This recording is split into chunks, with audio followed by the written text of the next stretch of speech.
आज हम लोग निर्देशांक ज्यामिति के बारे में पढ़ेंगे। क्लास 9 में हम लोगों ने पढ़ा था कि कैसे किसी बिंदु को किसी तल पर दर्शाया जा सकता है।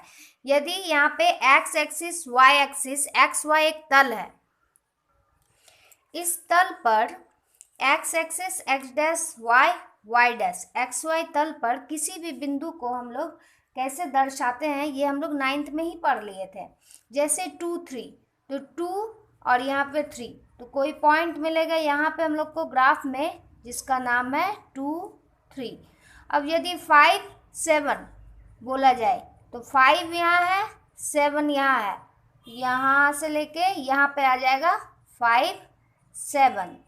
-3 2, तो -3 यहाँ पे है और 2 इधर है, तो यहाँ पे मिलेगा पॉइंट -3 2।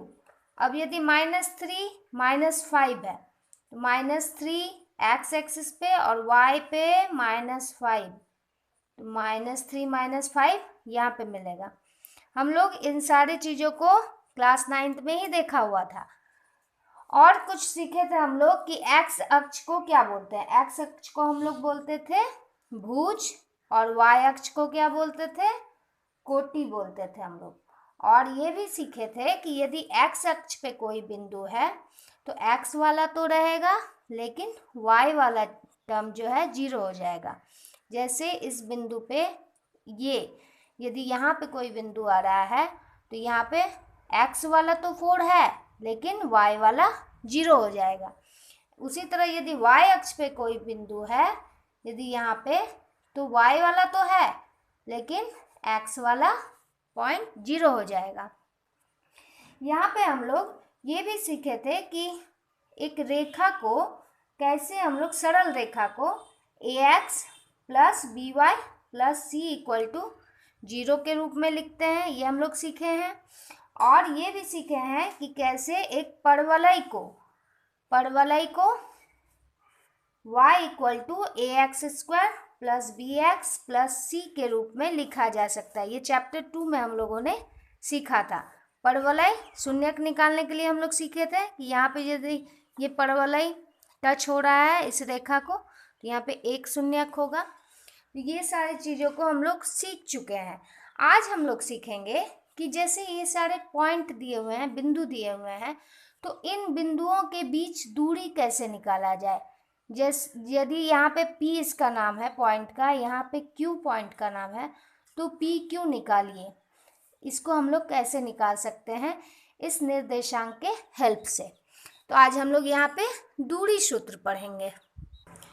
हम लोग यहाँ देखेंगे कि आखिर ये दूरी सूत्र जो है निकलेगा कैसे। यदि 2 पॉइंट दिया हुआ हो तो यदि यहाँ पे एक्स एक्सिस पे ये एक पॉइंट है x1 और ये पॉइंट है एक, यहाँ पे नहीं, यहाँ पे ले लेते हैं x2, और यहाँ पे एक पॉइंट है y1 और यहाँ एक पॉइंट है y2। तो यहाँ पे देखिए, यदि x1 y1 पॉइंट निकालने बोले हमको, तो यहाँ x1 और ये y1 यहाँ जाके यहाँ निकलेगा x1 y1। इस पॉइंट का नाम दे देते हैं P x1 y1, इसका नाम दे दिए। अब यदि कोई पॉइंट x2 y2 निकालने बोले, तो ये x2 यहाँ तक और y2 यहाँ, तो x2 y2 यहाँ हो जाएगा। तो ये इसका नाम दे दिए Q x2 y2। अब ये दोनों पॉइंट के बीच P और Q के बीच में हमें दूरी निकालना है। P और Q के बीच में दूरी निकालने के लिए सबसे पहले हम लोग क्या करते हैं, हम लोग सबसे पहले Q और P पॉइंट से x अक्ष पे लंब डालेंगे। यहाँ से लंब डाल दिए यहाँ पे, यहाँ से लंब डाल दिए यहाँ पे। अब हम लोग क्या करेंगे, P से यहाँ से एक लंब डाल देंगे इस रेखा पे। यहाँ पे लंब डालने से ये 90 डिग्री बन गया यहाँ पे हम लोग का, और ये लंब डाला हुआ था तो ये एक देखिए त्रिभुज बन रहा है हम लोग का।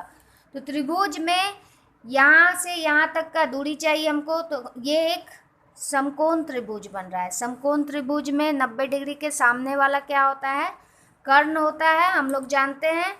ये वाला लंब है, ये वाला आधार है। लंब और आधार का पहले हम लोग को दूरी पता चलना चाहिए, तब हम लोग इसको निकाल लेंगे।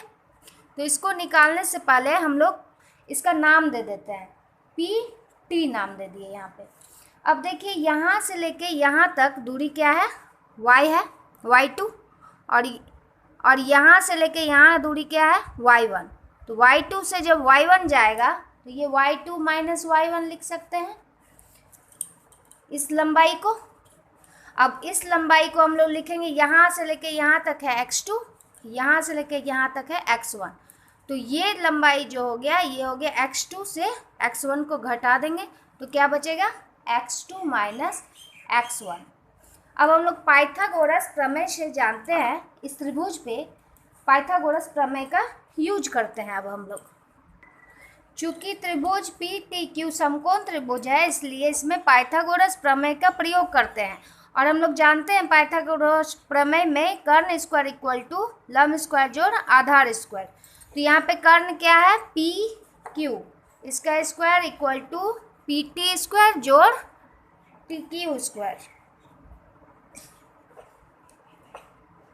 क्यू टी स्क्वायर बोलिए या टी क्यू स्क्वायर बोलिए। तो पी क्यू क्या है पता नहीं हम लोग को, पी क्यू ही निकालना है। और पी टी क्या दिया हुआ है, x2 माइनस x1 हम लोग निकाल लिए हैं इससे डिस्टेंस से, प्लस क्यू टी क्या है, y2 माइनस y1 का स्क्वायर।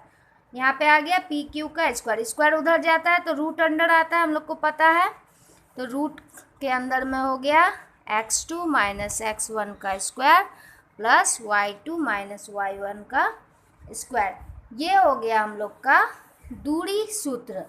अब इस दूरी सूत्र के हेल्प से हम लोग सारा सवाल को सॉल्व करेंगे। आइए अब दूरी सूत्र के हेल्प से कुछ सवालों को हल करके देखते हैं। आइए अब इस सवाल को सॉल्व करते हैं। P23 Q41 दिया हुआ, P23 है, यहाँ पे x1 y1 लिख सकते हैं और इसको x2 y2 लिख सकते हैं। अब PQ दिया रहे तो हम लोग दूरी कैसे निकालते हैं, दूरी निकल जाएगा PQ equal to root under x2 minus x1 का। यहाँ पे हम लोग का x2 क्या है, x2 है 4 और x1 है 2, तो 4 माइनस 2 का स्क्वायर प्लस y2 क्या है 1 और y1 क्या है 3, तो 3 का स्क्वायर इक्वल टू 2 का स्क्वायर प्लस माइनस 2 का स्क्वायर इक्वल टू 2 दूनी 4 प्लस 4, रूट अंडर 8 हो गया। 8 मतलब 2 चौके 8, 2 दूनी 4, ये 2 में से 2 तो निकल जाएगा लेकिन ये 2 अंदर रह जाएगा। ये हो गया आंसर। अब दूरी सूत्र से हम लोग कुछ भी निकाल सकते हैं। यहाँ एक और सवाल है, y अक्ष पर एक ऐसा बिंदु ज्ञात करें जो a 65 और b -43 से समदूरस्थ हो। y अक्ष से समदूरस्थ हो मतलब यदि a यहाँ पे है कोई पॉइंट 65 और b यहाँ पे कोई पॉइंट है -43, तो ये x अक्ष से समदूरस्थ होगा, सॉरी y अक्ष से समदूरस्थ होगा। y अक्ष से समदूरस्थ है मतलब x वाला 0, y वाला अक्ष रहेगा, यहाँ से ये और ये हमेशा क्या होगा, बराबर होगा। तो इस पॉइंट का नाम P दे दिए, तो PA PB दोनों क्या होगा, बराबर होगा। समदूरस्थ मतलब दोनों हमेशा बराबर होगा। तो PA निकालने के लिए हम लोग क्या करेंगे, इसका पहले दूरी निकालेंगे और इसका दूरी निकालेंगे, दोनों को इक्वल कर देंगे या फिर दोनों साथ साथ लेके भी चल सकते हैं। जैसा कि हम लोगों ने फॉर्मूला में ही देखा था कि x वाले टर्म को x से घटा देते हैं और y वाले टर्म को y वाले से घटा के हम लोग दूरी निकालते हैं। यहाँ पे भी जैसे a है तो x के जगह पे 6 है, यहाँ पे x के जगह पे 0 है, तो PA निकाल रहे हैं तो पहले हम लोग इसको सोचेंगे, इसके बारे में सोच रहे हैं। तो 6 माइनस 0 का स्क्वायर प्लस, अब y के जगह पे 5 है, यहाँ पे y के जगह पे y है, तो 5 माइनस y का होल स्क्वायर, ये रूट अंडर आएगा इक्वल टू, अब p भी देख रहे हैं तो x वाले में है -4 और इधर x है 0, तो दोनों का स्क्वायर कर दिए प्लस 3 माइनस y का स्क्वायर, ये दोनों रूट अंडर आ गया।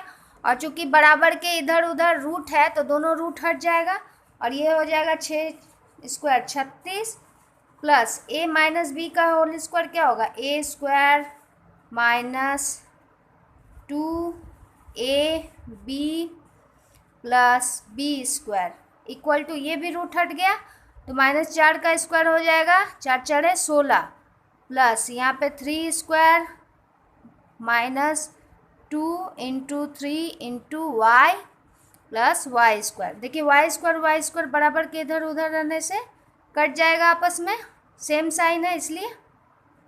यहाँ हो गया 36 प्लस 25 माइनस 10 वाई, ये हो गया 16 प्लस 9 माइनस 6 वाई। देखिए एक ही पद है, ये दोनों पद आपस में जुड़ जाएंगे, सिमिलर पद है। तो ये 10 को उधर ले जाते हैं तो 10 वाई माइनस 6 वाई, और इधर हो गया 6 5 11 और 3 2 5 1 6 61 हो गया यहाँ पे, और ये इधर आ जाएगा, जोड़ है इधर आएगा तो घटाओ 25 इक्वल टू हो गया ये 36। 10y से 6y जाएगा तो 4y equal to 36। 4y equal to 36 के बाद हम लोग y इक्वल टू 36 बाई 4 लिख सकते हैं, ये कट जाएगा 9 बार में तो 9। तो p जो पॉइंट था मेरा 0y वो क्या आ गया, P09। ये हो गया आंसर हम लोग का। तो समदूरस्थ वाले सवाल बन जाएंगे आप लोग से। एक और सवाल है कि दर्शाइए कि बिंदु ये 4 पॉइंट जो है वो एक वर्ग के शीर्ष है। ये सारे निर्देशांक को देखेंगे तो वर्ग किसको कहेंगे, वर्ग जिसका चारों भुजा जो है बराबर हो और उसका विकर्ण जो हो आपस में बराबर हो, उसी को वर्ग कहते हैं हम लोग। तो पहले हम लोग इस पॉइंट सबको लिख लेते हैं। यहाँ हम लोग वर्ग में देखिए PQRS दे दिए चारों निर्देशांक को। अब हम लोग चूंकि वर्ग है तो 4 साइड, PQ एक साइड हुआ, QR एक भुजा हुआ, RS एक भुजा हुआ और SP एक और भुजा हुआ। तो PQ बराबर QR आना चाहिए और QR बराबर RS आना चाहिए और SP आना चाहिए। ये चारों भुजा क्या होगा, आपस में बराबर होगा, ये हम लोग चेक करेंगे। और एक बात है कि SQ बराबर PR आना चाहिए। ये विकर्ण है, विकर्ण भी आपस में बराबर आना चाहिए और भुजा सब भी आपस में बराबर आना चाहिए, तब हम इसको क्या करेंगे कि यह एक वर्ग है। तो इसके लिए हम लोग चेक करेंगे पहले कि PQ क्या आ रहा है। PQ इन पॉइंट के हेल्प से हम लोग निकाल सकते हैं। PQ बराबर क्या हो जाएगा, 4 - 1 का स्क्वायर प्लस 2 - 7 का स्क्वायर।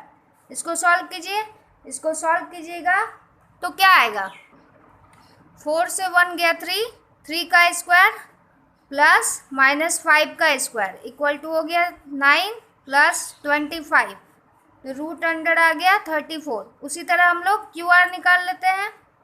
QR इक्वल टू क्या हो जाएगा, रूट अंडर 4 और -1 है तो यहाँ पे -1 -4 का स्क्वायर प्लस -1 -2 का स्क्वायर कर देंगे, यह हो जाएगा -5 का स्क्वायर प्लस -3 का स्क्वायर। तो ये भी हो गया 25 25 प्लस 3 9, ये हो गया मेरा 34। अब हम लोग देखेंगे RS को। RS देखने के लिए -4 और -1 घट जाएगा, तो ये कैसे निकालेंगे। हम लोग देख रहे हैं पहले कि √34 आ रहा है PQ का वैल्यू, √34, QR भी √34 ही आ रहा है। अब RS देख लेते हैं। x वाले टर्म को x से घटाइए, -4 माइनस रहेगा फॉर्मूला का और माइनस यहाँ पे भी है तो माइनस प्लस 1 का स्क्वायर प्लस यहाँ पे 4 माइनस और ये माइनस फिर इसका, तो 4 + 1 का स्क्वायर, तो ये हो गया -3 का स्क्वायर प्लस 5 का स्क्वायर, फिर से 9 + 25 इक्वल टू 34। फिर से हम लोग देख रहे हैं कि RS भी आ जा रहा है मेरा 34। उसी तरह हम लोग SP जब सॉल्व करेंगे तो वो भी 34 आ जाएगा। उसके बाद हम लोग देख रहे हैं कि चारों साइड जो है, चारों भुजा मेरा बराबर आ गया। तो इसका मतलब ये नहीं कि ये वर्ग हो गया, पहले हम लोग को इसका विकर्ण भी देख लेना होगा। तो SQ देख लेते हैं। एस है -4 4 और क्यू है 4 2, तो 4 से -4 घटेगा, 4 माइनस फार्मूला का और ये -4 का स्क्वायर हो गया, प्लस अब y वाले टर्म को y से घटाइए, 2 - 4 का स्क्वायर इक्वल टू हो गया 8 का स्क्वायर प्लस -2 का स्क्वायर, तो ये 64 प्लस ये 4, ये हो गया 68। उसी तरह एस क्यू के बाद अब पी आर देख लेते हैं। पी आर इक्वल टू हो गया -1 का स्क्वायर प्लस -1 -7 का स्क्वायर, तो -2 का स्क्वायर प्लस -8 का स्क्वायर, तो ये हो गया 4 प्लस 64, ये भी देख रहे हैं 68 आ गया। यानी विकर्ण भी आपस में बराबर हो रहे हैं और भुजा तो आपस में बराबर आ ही रहे हैं, इसलिए यह एक वर्ग है। इसी तरह आप लोग एक्सरसाइज 7.1 को और इसके बचे हुए उदाहरण को ट्राई कीजिए। आगे हम लोग तब नेक्स्ट विभाजन सूत्र पढ़ेंगे। आज तक इतना ही।